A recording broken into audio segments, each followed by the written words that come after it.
Please do like share and subscribe. और good evening friends, आज की अपडेट कुछ इस प्रकार से है। आज हम सबसे पहले शुरुआत करेंगे बांग्लादेश से। मोहम्मद यूनुस के नेतृत्व वाली बांग्लादेश की अंतरिम सरकार ने भारत के आरोपों पर तीखी प्रतिक्रिया दी है। बांग्लादेश के विदेश मंत्रालय ने एक बयान जारी कर कहा है कि बांग्लादेश में हिंदुओं और मंदिरों की सुरक्षा को लेकर दिया गया भारत का बयान निराधार और अनावश्यक है। यूनुस सरकार ने दावा किया कि बांग्लादेश में कुछ ही ऐसी घटनाएं हुई जिन पर सरकारी अधिकारियों ने त्यौहार के दौरान हिंदुओं और अन्य अल्पसंख्यकों की सुरक्षा के लिए तत्परता से कार्रवाई की है। भारत ने 2 दिन पहले बांग्लादेश में दुर्गा पूजा के दौरान हिंदुओं पर हो रहे हमलों को लेकर कड़े शब्दों में बयान जारी किया था। बांग्लादेशी विदेश मंत्रालय ने कहा कि सरकार का ध्यान 12 अक्टूबर 2024 को भारत के विदेश मंत्रालय के प्रवक्ता द्वारा दिए गए बयान की ओर आकर्षित किया गया है, जिसमें बांग्लादेश सरकार से हिंदुओं और सभी अल्पसंख्यकों तथा उनके पूजा स्थलों की सुरक्षा सुनिश्चित करने का आह्वान किया गया है।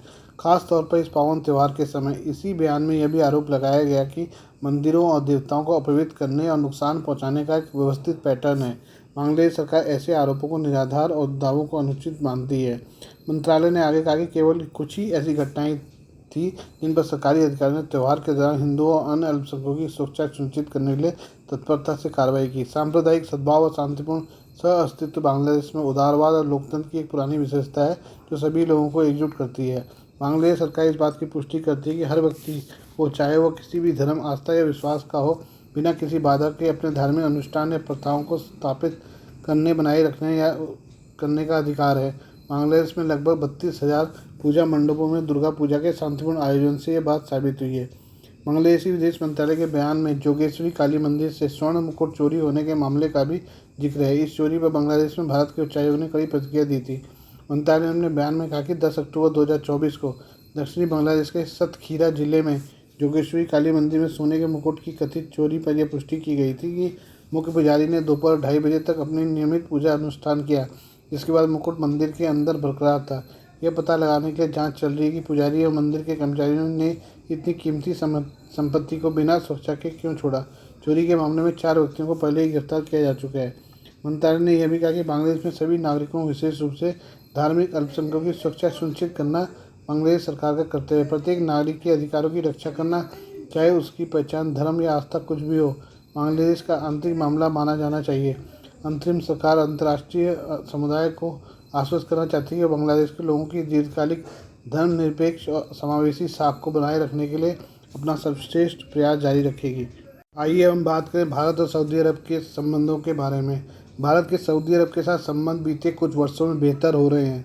दोनों देश रक्षा, तकनीक और कई क्षेत्रों में साथ काम कर रहे हैं। ये रिश्ता पाकिस्तान को असहज कर रहा है। इसकी वजह यह है कि पाकिस्तान वर्षों से सऊदी का करीबी सहयोगी है। दोनों देश सुन्नी मुस्लिम बहुल आबादी वाले हैं, इसलिए कि पाकिस्तान को लगता है कि सऊदी से उनकी नज़दीकी स्वाभाविक है। ऐसे में हालिया वर्षों में भारत के साथ सऊदी के संबंध इस्लामाबाद को तकलीफ दे रहे हैं। इस पर पाकिस्तान के राजनीतिक टिप्पणीकार कमर चीमा ने अपनी राय जाहिर की है। कमर चीमा ने यूट्यूब पर एक वीडियो शेयर करते हुए कहा कि सऊदी अरब और भारत के रिश्ते बीते कुछ समय से बेहतर होते दिखे हैं। हाल के समय में सऊदी और भारत के नेताओं ने एक दूसरे देशों में जो दौरे किए, इस दौरान कई अहम समझौते भी दोनों मुल्कों में हुए। इसने पाकिस्तान की सरकार और आर्मी का ध्यान खींचा है। पाकिस्तान ने इस तरफ कुछ कोशिश भी की है। चीमा कहते हैं पाकिस्तान के नेताओं का भी ध्यान इस पर है कि भारत और सऊदी की करीबी बढ़ी है। इसकी वजह यह भी है कि पाकिस्तान और सऊदी कई दशक से बेहद करीबी सहयोगी रहे हैं। यहाँ तक कि 1998 में जब पाकिस्तान ने परमाणु टेस्ट किया तो सऊदी के डिफेंस मिनिस्टर बिन सुल्तान न सिर्फ इस्लामाबाद आए बल्कि उन्होंने न्यूक्लियर फैसिलिटी का भी दौरा किया। इस पर अमेरिका ही नहीं बल्कि उस वक्त ईरान ने भी आंख तरेरी थी। पाकिस्तानी और सऊदी के रिश्ते इतने खास रहे हैं कि कई बार ये कहा गया है कि इस्लामाबाद की ओर से सऊदी अरब को परमाणु हथियारों के लिए मदद की जा सकती है। चीमा ने आगे कहा कि इस तरह के संबंधों को पाकिस्तान फिर से सऊदी से कायम करना चाहता है। इसलिए हाल ही में पाकिस्तान के सीनियर आर्मी अफसर जनरल ओवैस दस्तगीर डेलीगेशन लेकर सऊदी गए थे। वहाँ उन्होंने कई सीनियर सऊदी अधिकारियों और राजनेताओं से बात की है। चीमा का मानना है कि पाकिस्तान की कोशिश सऊदी से डिफेंस के क्षेत्र में संबंधों पर जोर देने की है। चीमा के मुताबिक सऊदी को हथियारों की जरूरत लगातार रहती है। सऊदी के सैनिकों को भी पाकिस्तान में ट्रेनिंग मिलती रही है। ऐसे में पाकिस्तान चाहता है कि सऊदी में डिफेंस पार्टनरशिप बढ़े। ये भी सच है कि पाकिस्तान को जो पैसा बीते सालों में सऊदी से मिला वो मदरसों वगैरह में ही ज़्यादा इस्तेमाल हुआ। ऐसे में पाकिस्तान को भी अब लग रहा है कि सऊदी के साथ रक्षा के क्षेत्र में आगे बढ़ना चाहिए। चीमा का मानना है कि सऊदी के लिए भारत और पाकिस्तान दोनों जरूरी हैं। सऊदी ये समझता है कि उसके पाकिस्तान और इंडिया में से किसी को छोड़ना आसान नहीं है। अब देखने वाली बात यह होगी कि पाकिस्तान कैसे सऊदी को निवेश के लिए राजी करता है। चीमा का मानना है कि पाकिस्तान के लिए मौजूदा हालात में सऊदी से रक्षा क्षेत्र में निवेश कराना और भारत से उसको दूर करना आसान नहीं है। आइए हम बात करें भारत और चीन सीमा की। भारत और चीन सीमा पर तनाव कम करने के लिए कूटनीतिक प्रयास जारी रखे हुए हैं। हालांकि इस बातचीत का बहुत थोड़ा फायदा होता नजर आ रहा है। लाइन ऑफ एक्चुअल कंट्रोल पर कई बिंदु ऐसे हैं जहां अब भी भारत और चीन की सेनाएं आमने सामने हैं। इसमें पूर्वी लद्दाख में स्थित पैंगोंग त्सो झील दोनों देशों के बीच तनाव का एक महत्वपूर्ण स्थल है। अब पता चला है कि चीन इन दिनों भारत से बातचीत की आड़ में पैंगोंग त्सो झील के उत्तरी तट के पास बड़े पैमाने पर एक बस्ती का निर्माण कर रहा है। चीन की इस चाल का खुलासा सैटेलाइट तस्वीरों से हुआ है, जिसमें बस्ती को आकार लेते देखा जा सकता है। इंडिया टुडे द्वारा समीक्षा की गई हालिया सैटेलाइट तस्वीरों में पता चला है कि पैंगोंग त्सो झील के उत्तरी तट के पास एक बड़ी चीनी बस्ती का निर्माण चल रहा है। ये बस्ती भारतीय चीनी सेनाओं के बीच 2020 के गतिरोध बिंदुओं में से एक से लगभग 38 किलोमीटर पूर्व में स्थित है। हालांकि यह भारत के क्षेत्रीय दावों से बाहर है। दुनिया की सबसे ऊंची खारे पानी की झील पैंगोंग त्सो भारत चीन प्रशासित तिब्बत और उसके बीच विवादित सीमा पर फैली हुई है। रिपोर्ट के मुताबिक अमेरिकी कंपनी मैक्सार टेक्नोलॉजीज द्वारा 9 अक्टूबर को कैप्चर की गई सैटेलाइट तस्वीर में लगभग 17 हेक्टेयर क्षेत्र में तेजी से निर्माण कार्य दिखाया गया है।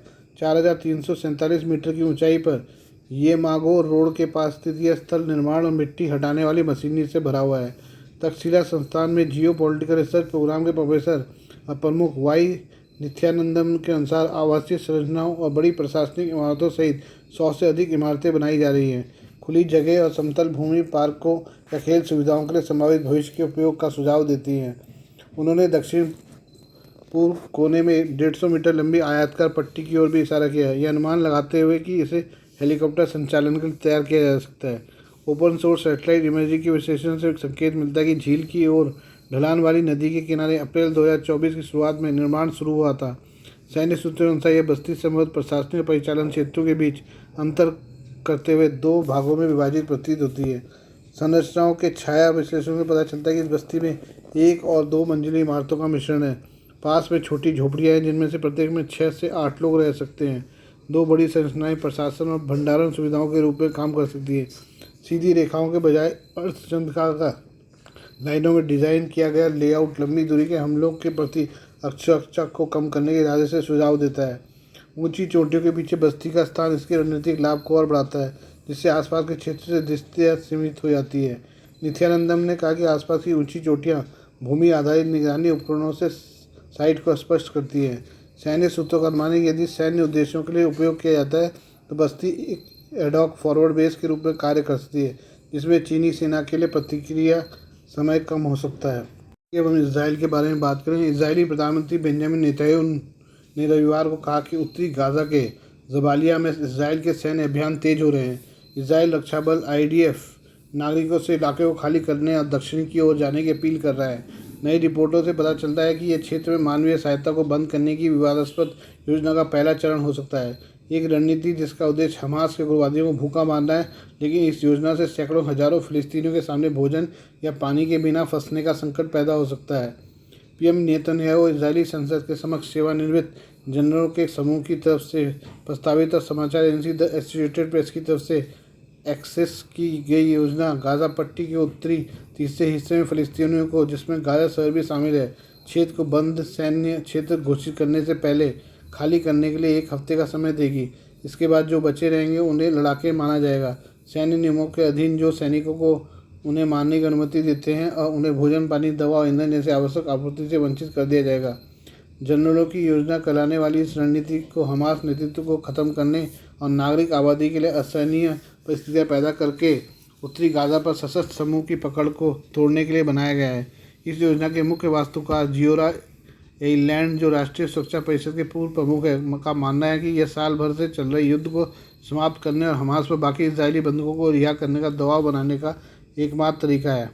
जियोरा एइलैंड के मुताबिक हमने पिछले 9 या 10 महीनों में गाज़ा के उत्तरी हिस्से को घेर लिया है, इसलिए हमें जो करना चाहिए वो यह है कि हम उन सभी 3 लाख निवासियों, संयुक्त राष्ट्र की तरफ से अनुमानित 4 लाख को, जो अभी भी गाज़ा के उत्तरी क्षेत्र में रहते हैं, उन्हें यह क्षेत्र छोड़ना होगा और उन्हें इसराइल की तरफ से उपलब्ध कराए जाने वाले सुरक्षित गलियारों से निकलने के लिए 10 दिन दिए जाने चाहिए और उस समय के बाद ये पूरा क्षेत्र एक सैन्य क्षेत्र बन जाएगा।